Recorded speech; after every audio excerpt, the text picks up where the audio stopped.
"Christopher, you're a disgrace to this family. Leave, you're not wanted here." Those cutting words pierced through the air, spat by my own father amidst the celebration of my brother Alex's wedding. The humiliation stung deeper as Alex remained silent, a silent accomplice to my expulsion. Anger boiled within me, ready to storm out when a plea for help interrupted my departure. A staff member, desperate in a moment of crisis, sought my aid. In that unexpected turn, my father saw me for who I truly was, and it jolted him. My name is Christopher, one of two brothers in our family. Growing up, our father, a stern lawyer, favored Alex, leaving me to perpetually chase his shadow. No moment of leisure existed in our lives. Every second was dedicated to lessons and studying. Even the simple joy of playing with friends was a luxury denied. Despite my relentless efforts to meet my father's lofty standards and match Alex's achievements, I perpetually felt inadequate, a constant disappointment to my father. The pivotal moment arrived with the entrance exam for a prestigious school, a futile attempt to win my father's approval. When I inevitably failed, my father's silence towards me solidified, his attention solely on Alex and my mother. Left to navigate the shadows of neglect, I found solace in my mother's unwavering support, but the ache persisted, exacerbated by Alex's indifference. Determined to forge my own path, I departed silently after high school, leaving only a note for my mother. Striking out on my own, I secured a job at a hotel where I could both work and live. It was there, amidst the bustling corridors and transient guests, that I found the freedom and fulfillment that eluded me at home. I get to focus on what I need to do, Christopher. Another mistake? How many times do I have to tell you? I'm sorry, I'll fix it right away. Get it together, Christopher. Michael, the hotel manager, was relentless in his expectations. As a mere high school graduate thrust into the real world, I constantly found myself on the receiving end of his reprimands. Yet, amidst the criticism, I persisted, striving to prove myself in this unfamiliar terrain. Unlike my father's harshness, Michael's feedback was constructive. His praise, when earned, fueled my determination to excel. A significant moment etched itself into my memory at the dawn of the new year, the busiest time for the hotel. After completing the requisite training, I was entrusted to work independently. That year, the influx of guests seemed greater than ever, stretching our resources to their limits. The chaos of serving dinner guests, either in the bustling dining hall or through room service, reached fever pitch. Despite being a novice, I tackled my duties with fervor, aware that my learning curve came at the expense of the hotel's smooth operation. Then, a minor crisis struck on New Year's Day. A colleague fell ill, leaving us short-staffed. I doubled down on my efforts, pushing myself beyond the mandated hours to keep the hotel afloat. Just when it seemed we had weathered the storm, disaster struck. The kitchen sink's pipe burst amidst the dinner rush, plunging us into chaos. With no plumber available on New Year's Day, the situation grew dire. Michael's frustration mirrored the mounting tension. In a moment of desperation, I stepped forward. "Michael, can I try fixing the plumbing? I'll sort it out." Though met with skepticism, my offer was our only hope. With a hesitant nod, Michael relented, allowing me to take charge. Unbeknownst to many, my time at a science-focused high school had equipped me with a unique set of skills, including rudimentary plumbing knowledge. Drawing on this background, I set to work. Half an hour later, the once flooded kitchen was restored to order, the crisis averted through a combination of determination and unexpected expertise. I had somehow managed to fix the pipe, I announced breathlessly to Michael. He rushed over, turning the faucet with eager anticipation. Water gushed forth, a testament to my makeshift repair. The room erupted in smiles and praise. "Great job, Christopher. You're my pride and joy," Michael declared, his words washing over me with warmth. Growing up under Michael's guidance had been a revelation. Together, we navigated the challenges of New Year's Day at the hotel, emerging victorious. The sense of fulfillment I experienced that day left an indelible mark, shaping the person I am today. 15 years flew by, and I found myself fully immersed in my role at the hotel. Then, one day, a letter arrived from Mom, breaking the silence that had settled between us. It bore news of Alex's impending marriage. Though I had drifted apart from Dad and Alex, Mom's plea for my presence at the wedding tugged at my heartstrings. Reluctantly, I agreed to attend. The venue, a luxurious hotel, mirrored Alex and Dad's penchant for extravagance. As I arrived, clad in a trusty suit, I couldn't shake the feeling of being out of place amidst the elite gathering. Perhaps Alex's bride, a woman of impeccable grace, was a product of Dad's networking or a strategic alliance. In the waiting room, surrounded by faces of high society, I found myself an outsider, observing from the periphery. With no one to engage, I became a silent observer, watching the intricate dance of privilege and power unfold before me. As I locked eyes with two familiar faces, a sense of unease settled within me. His expression was unmistakably displeased. Dad and Alex approached, their presence looming over me. "Why are you here?" Dad's voice, deep and commanding, echoed through the air, stirring memories long buried. "Is it so wrong to celebrate Alex's wedding?" "Oh, by the way, congrats, Alex," I replied, trying to diffuse the tension. Alex's response was muted, his conflicted expression betraying the strain of our family dynamics. "What have you been up to all these years?" "No doubt some worthless job," and his words cut through the air like a knife, his disdain palpable. "Christopher, you shouldn't be here," he continued, his tone dripping with contempt. Mom rushed over, attempting to intercede. "Come on, Christopher is here to celebrate. No need to be so harsh," she pleaded, her desperation evident. But her efforts were futile, drowned out by Dad's unwavering judgment. "Enough, Mom," Dad asserted, his voice a thunderous decree. "Christopher, let me make this clear. You're a disgrace. I don't want you ruining Alex's celebration. Get out." Anger surged within me, fueled by years of neglect and rejection. I hadn't wanted to come to Alex's wedding, and yet I found myself subjected to this humiliation. "Fine, I'm leaving," I declared, my resolve firm.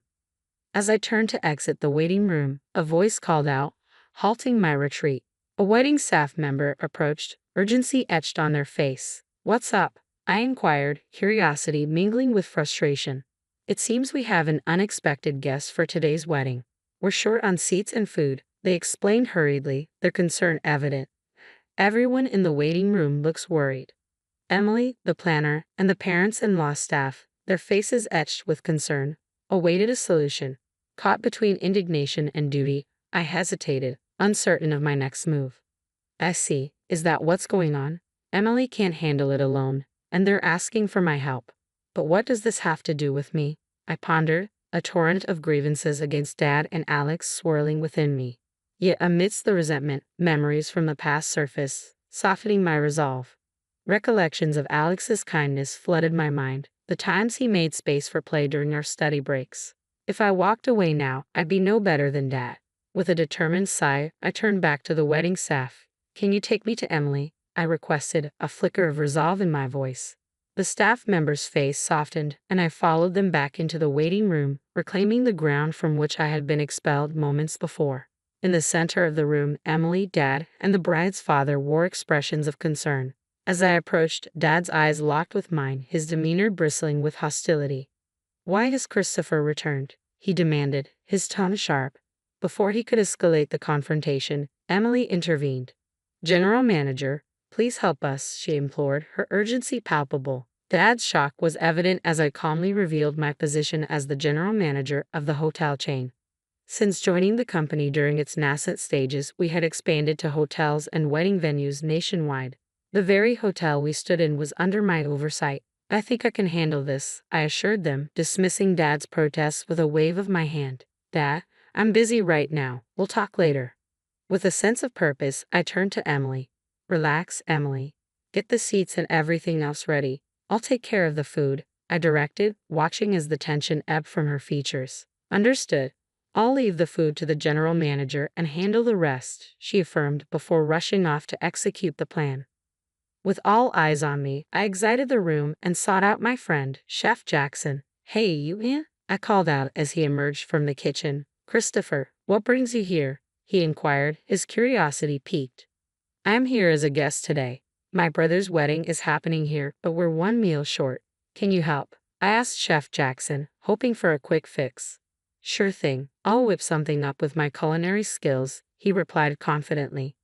"Much appreciated. I owe you dinner. Looking forward to it," I replied gratefully. After handling a few loose ends, I returned to the waiting room. The guests had already moved to the ceremony area, leaving only my parents and the bride's parents behind. As I announced the issue was resolved, relief washed over the room. "We've got an extra meal coming," I explained, seeing the tension ease from my mom's and the bride's parents' faces. My dad, however, remained conflicted, his pride evident. "Christopher, thank you so much. Because of you, the celebration can go on successfully," my dad acknowledged, his gratitude genuine. "It's all in a day's work as a general manager," I replied with a smile, leading the way into the ceremony hall. As the lights dimmed and the groom and bride made their entrance, I couldn't help but marvel at their radiant presence. The ceremony proceeded smoothly, and as mealtime arrived, I ensured everyone was served before finally exhaling a sigh of relief. With the ceremony concluded, I engaged in a heartfelt conversation with both families, sharing their gratitude towards me, especially from the bride's family, who thanked me profusely. "These moments are why I love my job," I admitted sincerely as their expressions of gratitude warmed my heart. "Christopher, thank you so much. We had the best day ever, all thanks to you," they expressed with genuine appreciation. "No worries. Wishing you all the happiness in the world. Thank you so much," I replied warmly before turning to face my dad and Alex. "Christopher, you did wonderfully. Thank you," my mom praised, her words filled with pride. Dad and Alex wanted to speak with me.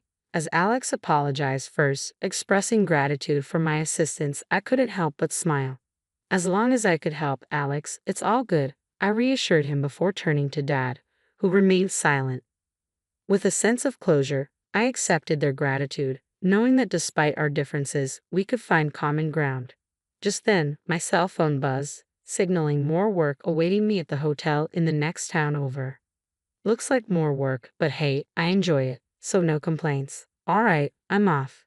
Got work to do. You two take care," I bid farewell, ready to embrace the challenges that lay ahead. It was a realization settling in. I probably wouldn't see Alex or Dad again. With that thought lingering, I left the room without a backward glance, my steps leading me back to work. 3 days post Alex's wedding, I relished a rare day off, reclining on the sofa with a steaming cup of coffee, my moment of bliss abruptly interrupted by the doorbell's chime. Curious as to the visitor's identity, I made my way to the door, only to be met with Alex's unexpected presence. "Alex, what brings you here?" I inquired, surprised by his appearance. "Sorry, I got your address from Mom. Wanted to talk to you, Christopher," Alex explained, his tone tentative. I welcomed him in, brushing off any concerns about the tidiness of my home. As I poured him a cup of coffee, Alex expressed gratitude, taking a slow sip. "Thank you. Smells good," he remarked, attempting a smile. As we settled into conversation, Alex's demeanor shifted, his gaze unwavering as he broached the topic at hand. The next moment he apologized, I recalled, puzzled by his sudden change in tone. "I'm really sorry for everything," he admitted, catching me off guard. Initially taken aback by his unexpected apology, I struggled to comprehend his motive for making the trip in person. "Hey, it's all right, Alex," I reassured him, attempting to alleviate any tension. But Alex wasn't done yet. With a sense of vulnerability, he began to share his innermost thoughts and feelings. "You might think I'm the older brother who can do anything, but I envy you, Christopher," he confessed, his words striking a chord. Silence enveloped the room as Alex's confession hung in the air, leaving me at a loss for words. His admission took me by surprise, shattering preconceived notions and revealing a side of him I had never seen. "I had no idea you felt that way, Alex," I admitted, a twinge of guilt gnawing at me as I processed his revelation. "That's just it. It's not your fault, Christopher," Alex reassured me, his weak smile betraying a depth of emotion. In that moment, a sense of understanding washed over me, bridging the gap between us. "Alex, I'm sorry. I never considered that you were struggling too," I confessed, my own remorse surfacing. My brother's smile, though faint, spoke volumes. "That's just it. It's not your fault, Christopher," he reassured me, his words echoing in the quiet room.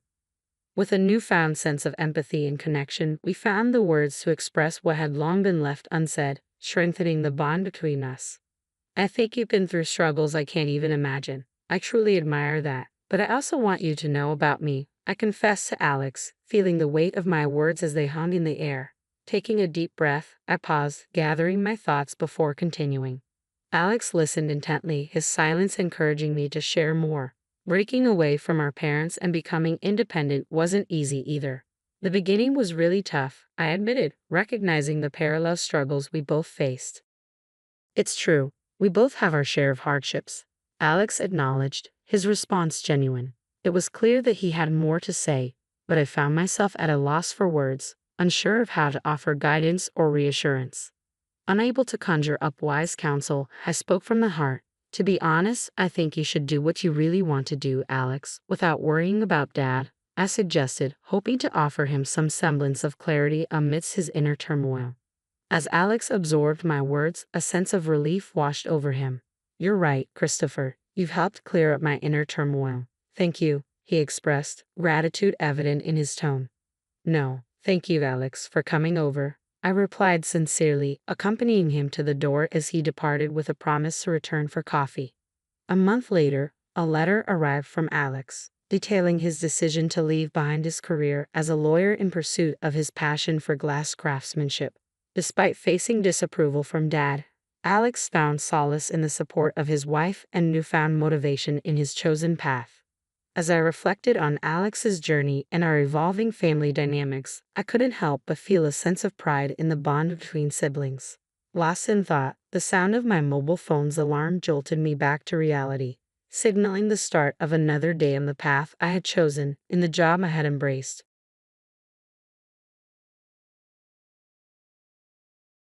My husband surprised me one day by saying he wanted to use the $1 million I inherited to renovate our family home. He said with a grin. I was stunned, barely able to speak. My father had passed away, leaving me the inheritance, but I hadn't told my husband about it. I'd been considering divorcing him because he was too controlling, and I didn't want him knowing about the money since he was always greedy for it. But how did he find out? When I asked him, he confessed to threatening my mother to spill the secret. I couldn't believe his audacity. I fumed as I'd argued with my husband, but he just smirked and said, "Doesn't matter what you think. The deal's done. Your yelling won't change a thing." Now, I'm Caroline, 28 years old, working at a big bank. Always wanted to tie the knot, but my busy job didn't leave much time for dating. So I took a chance and signed up with a matchmaking agency. That's where I met Robert, a cheerful delivery driver a year older than me. In my line of work, I hardly meet any women.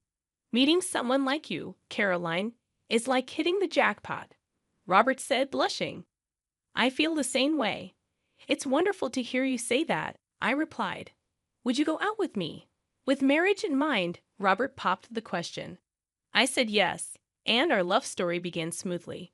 We tied the knot 3 years back. At first, I thought we were a loving pair. I made more money than Robert, but he always praised me, saying, Caroline, you're amazing, such a career woman. But 3 years into our marriage, Robert's attitude changed. He started with sarcastic jabs like, must be nice, earning that big salary. And it wasn't just him. My once friendly in-laws turned cold.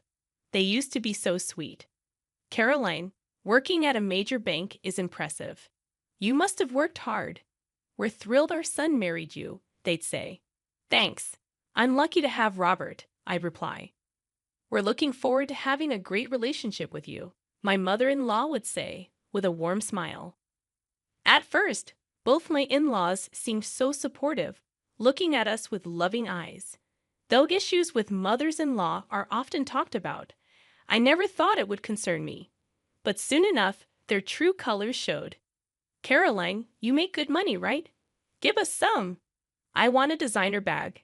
It's not a big deal to help us out once in a while, my mother-in-law demanded, as if it were expected. But I just got you a dress for your birthday recently, and I don't lend or borrow money, even within family, I replied. They were furious when I refused. How dare you? We only agreed to this marriage because you work at a big bank. Truth is, we can't stand you. Sick of you always speaking your mind so clearly, my mother-in-law shouted. Exactly. What's the point of a daughter-in-law who won't give us money? Giving gifts for birthdays is expected. We're telling you to hand over cash. Even after we've asked so many times, you still won't give in. You're the worst daughter-in-law, my father-in-law scolded, backing up his wife. Robert simply nodded along with his parents' harsh words and didn't stand up for me. To add to that, he often splurged on takeout and expensive furniture without consulting me, saying, "You make good money, so this should be fine." It wouldn't have been a problem if he used his own earnings, but his salary couldn't cover it all, leaving me to foot the bill. With the constant mistreatment from Robert and his parents, divorce started seeming like the only way out. Since we didn't have kids yet, I felt the decision wasn't as complicated, so I began preparing for the divorce. When I brought up the topic to Robert, he'd avoided it and refused to confront the situation. Divorce? "I'm too tired today. I'm going to bed." He'd brush it off. "Wait, Robert. We need to seriously discuss this today." I'd insist. But he'd ignore me and quickly retreat to the bedroom, persistently avoiding the conversation. I got a call from my mom during that time. "Hi, Mom. What's going on?" "Listen carefully. It's about your dad." According to her, a recent checkup revealed that my father was sick and needed urgent hospitalization. "Got it. I'll head to the hospital right away," I said, rushing to prepare. As I was getting ready to leave, Robert asked where I was going, and I explained about my dad's situation, but he just replied with a nonchalant Disappointed by Robert's lack of concern, especially considering it was about his father-in-law, I focused on going to the hospital without paying him any more mind. When I got there, I joined my mom to hear the doctor's diagnosis. Turns out my dad had cancer, and his time was limited. Both Mom and I were stunned. We debated whether to tell him the truth about his condition, but knowing he'd want to be fully informed, we decided to be honest with him. Returning home devastated, I was met with Robert's insensitive question, "Back from your dad's hospital, huh? How bad is it?" Despite my anger at his tone, I shared the grim news about my father. His response was callous. "Oh, weren't you talking about divorce? If you want to stress out your already ailing father with our divorce, I'm up for it any time." His despicable comment plummeted my feelings for him even lower. But I didn't want to burden my father further. Despite Robert's smug claims about being ready for divorce, whenever we discussed it, he seemed even more pleased. With my workload and a desire to avoid divorce discussions, I focused on being there for my father. Avoiding the topic of divorce seemed like a victory to Robert, worsening his attitude. "So, what about your dad's inheritance? How much are we talking about?" "I'm his son-in-law, so I should get a share, right?" "Can't wait?" Robert asked eagerly. "That's ridiculous. My dad is still alive. How can you even bring that up?" "Shut up. Don't raise your voice at me." No matter how much I objected, Robert seemed unaffected. His constant speculation about what he might get after my father's passing disgusted me. So, I started staying at my parents' house. I told my mom that I'd be staying there for a while since it was closer to the hospital. After some time, my father passed away after his battle with illness. He left this world peacefully, as if he were asleep. My mom and I cried so much it felt like we'd run out of tears. But with funeral arrangements to be made, we couldn't dwell in our sorrow. I called Robert to inform him about my father's passing and the funeral date. Although I still wanted a divorce, I felt obligated to let him know since we were technically still married. "So, your dad finally passed away. Sorry for your loss. I don't feel like attending the funeral. Too much of a hassle," he said casually. Despite my suspicions, Robert showed no signs of sadness. I had hoped he would at least come to the funeral, but it seemed even that was asking too much. Seeing his indifference, I not only lost any remaining feelings for him, but began to detest him. I regretted marrying a man who concealed such a cruel side. "Do whatever you want," I replied, surprised by my own coldness. "Why are you so upset?" "Oh, and I'm curious about the inheritance," Robert taunted. Unable to bear his mocking laughter, I cut him off and ended the call. In the end, Robert didn't show up for my father's funeral. Some called him heartless, but I believed it was for the best that he stayed away and didn't tarnish my father's final farewell. In truth, I felt relieved he didn't attend. After the funeral, a family meeting was arranged, including my mother and me, to discuss the inheritance. There were talks about who would receive what, but since my father had made decisions before his passing, everything was settled smoothly. Feeling like I have finally found some closure, I decided to head back home. But as soon as Robert saw me, he dropped a bombshell. "Hey, it's been a while. I've decided to use the $1 million you inherited to renovate the family house." "What?" I was so taken aback that my voice faltered. I hadn't discussed the inheritance situation with Robert. How did he know about the $1 million? And why was he planning to spend it on home renovations? Still reeling from the shock, I asked Robert, "What do you mean? I have no idea about any large sum of money." With a chuckle, Robert responded, "I had a chat with your mom. I may have nudged her a bit, hinting that if she didn't spill the beans about the inheritance, I might consider divorce. She quickly spilled everything. It turned out that Robert had coerced my mother into revealing details about the inheritance. You're despicable, threatening my mother like that just to find out. That's a low blow," I exclaimed, my voice rising without me even realizing it. "I don't care. The renovations are already underway with that $1 million. You did what?" "Yep, lucky me for snagging that cash." "Good thing we're still hitched," Robert retorted smugly. While I was preoccupied with funeral arrangements and other tasks, Robert had already arranged for the renovations using the inheritance. I was speechless. "You're obsolete now, but I'm feeling generous. You have two options: move in with my folks or file for divorce." Robert's smirk was downright repulsive. I sighed deeply and replied calmly, "I choose divorce, but I won't regret it." Robert laughed dismissively. "As if I'd regret anything." With that, he handed me a lawyer's business card. "From now on, we'll handle everything through this lawyer. And don't forget to transfer the inheritance to my account," he added. Silently, I packed my belongings and left. Even as I walked out the door, Robert kept reminding me, "Don't forget about the inheritance." When I recounted everything to my mother, she seemed taken aback. She hadn't realized how strained things were between Robert and me. She also apologized for divulging details about the inheritance to Robert. "It's all right, Mom. I should have told you everything. But Robert threatening you is the worst part." I reassured her, then asked if I could stay at our family home until I found a new place. She readily agreed. The following day, my phone buzzed incessantly with calls from Robert, all of which I ignored. Eventually, Robert showed up at my parents' house, ringing the doorbell persistently and causing a commotion. Despite my attempts to ignore him, Robert refused to leave and continued to shout loudly outside. "Hey, open the door. I know you're in there." Feeling overwhelmed by his aggressive behavior, my mother suggested, "Caroline, maybe you should talk to him to prevent any further disturbance for the neighbors. It might not lead to anything productive, but if things escalate, we'll call the police." "All right, I understand," I replied reluctantly.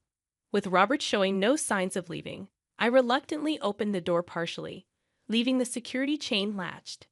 "This is getting out of hand, Caroline. When are you transferring that $1 million? I can't afford the renovations without it," Robert shouted, attempting to shake the door and break the chain. Remaining calm, I responded to Robert, "It's under consideration." Confused by my reply, Robert looked puzzled and asked, "What do you mean, under consideration?" I confronted him with the truth, saying, "What I inherited was my father's vacation house. It's not in cash, so I can't transfer it to you." Robert's eyes widened in shock. But then, I had something that surprised me too. "How did you manage to secure $1 million renovation contract? Usually, they wouldn't agree without proof of funds."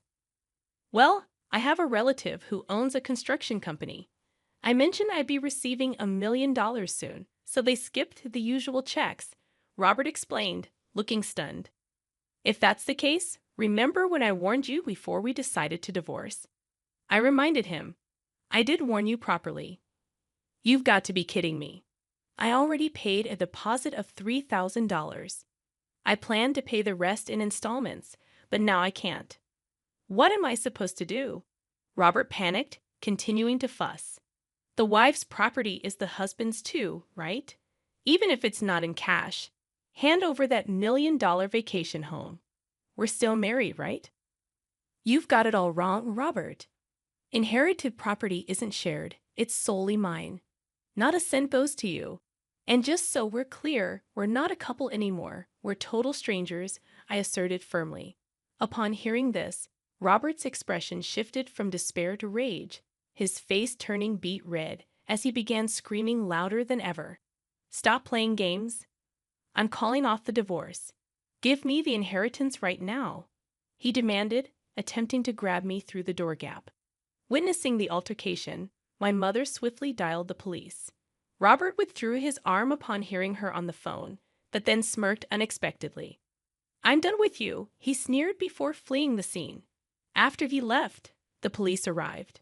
While the doorbell camera footage seemed to suggest action would be taken, the officers advised me to prioritize my safety and to avoid engaging with Robert in the future, regardless of the circumstances. They instructed me to keep the doors locked and, if necessary, pretend I wasn't home. 3 days later, I received another call from the police regarding the documentation concerning my father's real estate. When I returned to my parents' house after divorcing Robert, I had put the real estate documents in my bag, only to discover they had vanished. Upon being informed that the documents were found, I headed to the police station where Robert was unexpectedly present.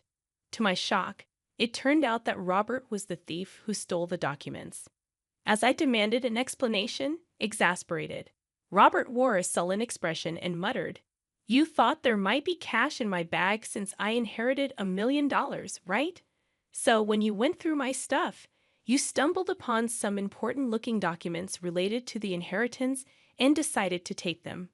Robert explained that he hadn't examined the documents closely at the time. It was only after learning from me that the $1 million wasn't in cash, but a vacation house that he realized the documents he took were the property title of that house. Later, Robert, assuming that selling the property title would convert the inheritance into cash, took it to a real estate agent, accompanied by my in-laws, to initiate the selling process. However, upon my arrival, the realtor informed me that since the title was still in my father's name, they couldn't proceed with the sale. As the inheritance division discussion had just taken place, I was in the process of finding a notary to transfer the title to my name. Even if the inheritance had been finalized, the property would still be under my name, making it difficult for Robert to sell it without my consent. In frustration, I demanded that they purchase the property since it belonged to my father-in-law. Their response was to call the police on me, likely due to Robert's aggressive behavior, which raised suspicion among the employees. As I stood in shock, Robert began making absurd claims to the police officer. I was just trying to sell it on her behalf. I didn't steal anything. I haven't done anything wrong. Please let me go, he pleaded, contradicting his earlier admission of taking the documents. Remaining composed, I clarified to the officer, that's not true. I didn't ask him to sell anything. He stole it on his own. Plus, the documents he took were just copies, not the originals. Even if he tried, he couldn't have sold them. You set me up. Don't play games with me, Robert shouted furiously, spitting in anger. I responded icily. What are you even talking about? You stole on your own, and now all you do is spout nonsense. Just face the consequences of your criminal actions. Frustrated, Robert bit his lip, and as a result, he was arrested for theft. With news of Robert's arrest and the loss of the $3,000 deposit broadcasted, my in-laws, now exposed as the parents of a criminal, were compelled to relocate from their town. Later, they seemed to hold a grudge against the real estate agency that reported Robert, resorting to making harassing calls and spreading rumors. The real estate agency, understandably outraged, filed a lawsuit against them for obstructing business and attempted fraud, as they had tried to sell property they didn't own. To avoid a court case, my in-laws had to pay a significant amount in damages. In their desperation, they reached out to me for help. Caroline, please. We used up our savings for the deposit, and now we're in debt to pay the settlement. My ex-mother-in-law's voice trembled with urgency, but I felt no sympathy. Why are you asking me for help? I'm divorced from Robert. And as far as I'm concerned, you're strangers to me now. I responded firmly. She pleaded, "You're wealthy, aren't you? Can't you spare some money? We'll pay you back, I promise." I don't believe that for a second. I'm ending this call. Don't contact me again, I replied coldly, before hanging up and blocking both their numbers. Robert's number had been blocked long ago. Knowing Robert knew where my parents lived, I decided to sell our family home and moved with my mother for safety. As for the $1 million vacation house, I put it back on the market, and it sold without any issues. Now my mother and I live peacefully, cherishing the memories of my father.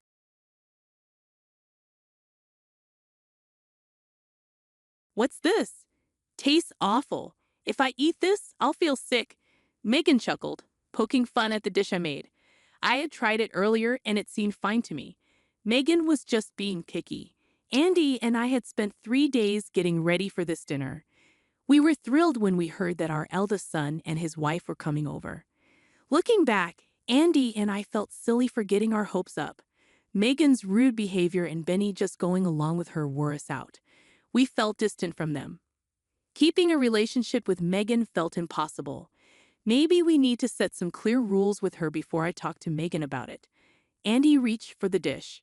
I'm Katie, a 70-something homemaker living with Andy.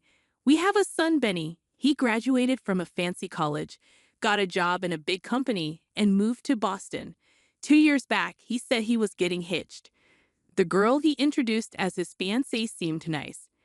Benny said after the wedding, they'd move closer to us and wanted to bond, especially Megan.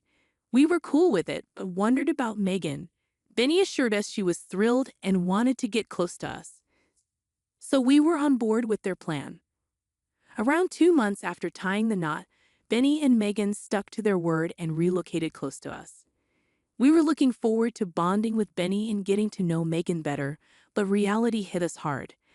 Benny switched from his main office to a branch in our town, thinking it'd work out fine, but life wasn't as easy. The issue was Megan's spending habits. Even when Benny was earning well at headquarters, Megan had a habit of overspending. And when Benny's paycheck took a slight hit after the transfer, Megan's spending didn't slow down. It actually got worse. No matter how much Benny brought in, Megan used up most of it, leaving them in a tough spot. Ben was never one to fuss over his looks and lived a simple life. Benny was always hustling to earn more and rarely had time to visit us. Megan wasn't around much either, making their move nearby seem pointless. Even though they were close by, we hardly ever saw them. Benny was always caught up in work, and we were hesitant to directly reach out to Megan. It felt heartbreaking knowing Benny was going through a tough time. Despite his struggles, we tried to help by sending them $1,000 every month. We wished we could give more, but with Andy retired and us living on a pension, it was all we could manage. Every time we sent money, Benny would express his gratitude, but his voice sounded weary, which pained us deeply. We wanted to support him as his parents, so we decided to help in any small way we could. On our days off, we'd spend time with him, take him shopping, and treat him to a meal. When Benny and Megan were away, we cleaned their house for them. We knew these gestures couldn't solve all of Benny's problems, but doing something felt better than doing nothing. 2 years went by, and Benny's situation didn't improve. Seeing him struggle, we felt compelled to do something. We came up with a plan to invite Benny and Megan over for a meal. Knowing Megan might not accept a simple dinner invitation, we decided to go all out and prepare a lavish feast to tempt them. When I suggested this to Andy, he hesitated because he wasn't confident in his cooking skills, but he took the initiative and even went out to buy the ingredients. To our delight, the promise of a feast did the trick, and both Benny and Megan agreed to come over for 3 days and nights. Andy and I busied ourselves with preparing the meal while Benny and Megan showed up at our doorstep in the afternoon. They appeared to unwind, shedding the stresses of their daily lives. Benny seemed particularly worn out, prompting us to offer him our bedroom to rest. As Benny headed off to rest, Megan, seemingly unaware of our cooking efforts, lounged on the sofa, engrossed in the TV. Suddenly, she strolled into the kitchen and bluntly questioned, "Why are you putting in so much effort?" Taken aback by her abrupt inquiry, we were unable to respond before she continued, "Seriously, what's the point? Are you enjoying this? If you have spare time, why not find work and make some money? Retirement must be tough, huh?" Her mocking laughter filled the room. I stepped forward. "Isn't it impolite to speak like that when you're invited for a meal? Where's your respect for your in-laws? A little decency wouldn't hurt." Megan's face flushed red. "Are you trying to pick a fight with me? Do you think your words don't sting?" I had no intention of starting a confrontation. I simply wanted her to exhibit basic manners. However, seeing her twist my words and become defensive left me speechless. Megan, apparently satisfied with her outburst, returned to the living room. Andy looked dismayed, but we had dinner preparations to focus on, so we tried to regroup. Suddenly, from the hallway, we heard Megan's voice escalating. "Why are you always against me? Can't you support me just once? I'm your wife." Alarmed, we hurried out to see what was going on. Megan stood by the bedroom door, and Benny, who should have been resting, was there too. "Why won't you stand by me? Why are you siding with your parents?" Megan shouted, clutching Benny's shirt. Sensing the situation spiraling out of control, we intervened. "Let's calm down. What's happening here?" Andy held Megan back, while I approached Benny to understand what was going on. Weary, Benny recounted what had occurred. He had been trying to get some rest in the bedroom after a long day at work, but was startled awake by a slamming door. Upon investigating, he found Megan in a state of fury. She vented about feeling harassed and labeled me as the problem. Benny was bewildered and overwhelmed. In her heightened emotions, Megan misinterpreted Benny's silence as taking our side, and she began questioning his loyalty as her husband. Benny, still groggy from sleep, struggled to comprehend the situation and felt powerless. Megan's anger only escalated upon seeing Benny's confusion, leaving him caught in the middle and visibly drained. I confronted Megan, saying, "It's not okay to wake up and yell at your exhausted husband. Do you understand how strange you're acting?" Megan, perhaps feeling trapped, mumbled a half-hearted apology, but her eyes showed no remorse. Despite the tension, we gathered around the table for dinner. We had prepared ribeye steaks and fresh seafood from the local market, trying to offer the best. Benny seemed to appreciate it, but Megan, glancing at the spread, made a sarcastic remark, "Just because you serve this doesn't mean I'll overlook the harassment." It was disheartening to hear after all our efforts. Benny tried to lighten the mood with different topics, but Megan shut down each attempt with icy comments. I told her, "You need to change your attitude," but she simply ignored me. The TV was off, so I knew she heard me. Honestly, I felt dejected realizing that she deliberately ignored me. Feeling discouraged, Andy tried to comfort me. We managed to say grace before the meal, but after Megan tasted a dish, she exclaimed, "What's this disgusting mess? I'll get sick from eating this." She laughed mockingly, leaving me speechless at her cruelty. But she didn't stop there. "You're deliberately trying to make me sick with this food, aren't you? Going to such extremes just to torment me. You're truly wicked, mother-in-law." Her words dripped with disdain, causing my hands to tremble with anger.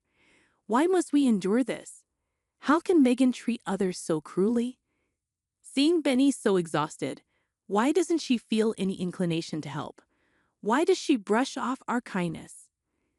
I had so much I wanted to express to Megan, but the right words eluded me. However, I couldn't let her behavior continue unchecked. Sensing my frustration, Andy reached for his plate. I've remained silent until now, but I've reached my limit. Andy's usually calm demeanor transformed into something intimidating when he was angry. It had been a long time since I'd seen him so upset. With his anger still simmering, Andy declared, "I'm severing ties with you. Leave immediately." Andy's voice boomed as he confronted Megan. Even Megan appeared startled, her face paling. "What's this, father-in-law? How could you say such things to your daughter-in-law? Do you find joy in causing trouble? I never imagined you, father-in-law, would stoop so low," she shot back, tears welling in her eyes. But despite Megan's protests, Andy stood firm. I don't care if you call it harassment.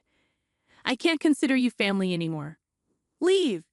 Andy's words made Megan realize the severity of the situation. Fine, I'll go. From now on, I want nothing to do with you or mother-in-law. You'll regret this, she declared, packing her belongings and departing. I asked Benny if he wanted to go after her, but he seemed resigned. It doesn't matter, he muttered, focusing on his meal. So we opted to let her go, fearing another confrontation if Benny followed her home. We decided he would stay the night. Benny appeared relieved, preferring not to face Megan at that moment. For the first time in ages, we enjoyed some genuine family time. We swapped stories, aired grievances about Megan, and even camped out in the living room, reminiscing about old times. The cramped couch reminded me how much Benny had grown. However, our peace was short-lived. The next morning, the doorbell rang, jolting us awake. As anticipated, it was Megan. Scanning the room, I confirmed it was indeed Megan at the door. As Benny, Andy, and I debated our next move, the door was pounded loudly. Mother-in-law, I know you're in there. Where's Benny? He's here, isn't he? Let him out. Megan's words filled me with dread. Handing Benny over to her now could only make things worse. So we agreed to let Megan in and have a conversation. As soon as the door opened, Megan barged in, fixing me with a hostile glare. You think you can steal someone's husband? That's outrageous, she yelled, her anger palpable. But her accusations no longer affected me. That's a harsh way to put it. We simply offer him a place to stay because of the way you've been treating him. He made the choice, not me. Blaming me is unfair, don't you think? Megan's face blushed crimson. You're the worst mother-in-law and father-in-law for allowing this behavior. Stay away from us forever. Her words held no sway over us. Andy and I were prepared to sever ties with Megan. Tension hung thick in the air until Benny's words changed everything. I can't do this anymore. Let's get a divorce. Benny's words stunned Megan, her face still flushed with anger. Divorce? Seriously? You're choosing your parents over me? Her tone softened, and she pleaded with Benny, her eyes filled with desperation. But Benny stood firm, a wife who neglects her responsibilities and parties constantly versus my parents, who've always been there for me. The choice is obvious. Megan, still unconvinced, argued, they're just manipulating you. Once they have you, they'll abandon you too. Baseless accusations. We never abandoned Benny, but Megan, eager to portray us as villains, hysterically shouted, You're trying to take Benny away from me. Do you hate me that much? At this point, it was unclear how to calm her down. Then, unexpectedly, Benny slapped Megan across the face. The room fell silent, shocked. Megan struggled to comprehend what had just happened. You've not only been a burden to me, but also to my parents. Aren't you ashamed? I hoped you'd come to your senses, but I was wrong. Please don't say such things. I love you, please reconsider. My decision is final. From now on, we're strangers. Don't ever call yourself my wife again. Megan looked defeated. No one reached out to her. Eventually, she left, realizing there was no point in arguing. In the following days, Benny stayed with us as he initiated the divorce proceedings, which were recently finalized. Megan was hesitant to sign the papers, so they had to involve lawyers. Fortunately, Benny had evidence of Megan's extravagant spending habits, which helped him secure the divorce. He also sought compensation in court.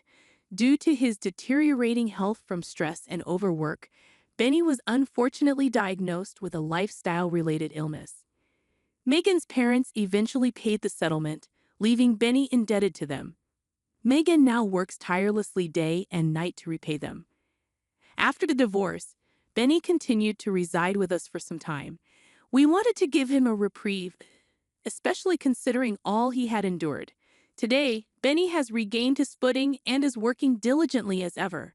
While life may present him with more challenges, we will always be there for him as his parents, offering our unwavering support in every possible way.